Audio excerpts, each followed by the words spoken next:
আমি এখন যেখানে দাঁড়িয়ে আছি এইখানে কিন্তু আমার দাদার কবর আছে, দাদির কবর আছে, আমার চাচার একজন কবর আছে, আরো অনেক কবর আছে এখানে। তো কিন্তু কবরে কিন্তু চিহ্নটুকু এখন কিন্তু এখানে নেই, সবার একদম কবরের চিহ্নটুকু একদম এখানে নেই। এখানে একটা সুন্দর একটা বড়ই গাছ ছিল, এটা আমার দেখা একটা বড়ই গাছ ছিল।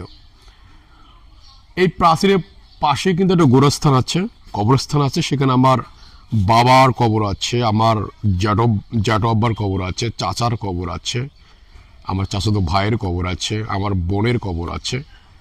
তো আমার দাদুর মতো শেষ হয়ে গেছে, আমার চাচা আমার বাবাদের যে প্রজন্ম ছিল সে প্রজন্ম কিন্তু শেষ, আমাদের প্রজন্ম কিন্তু শুরু হয়েছে অলরেডি।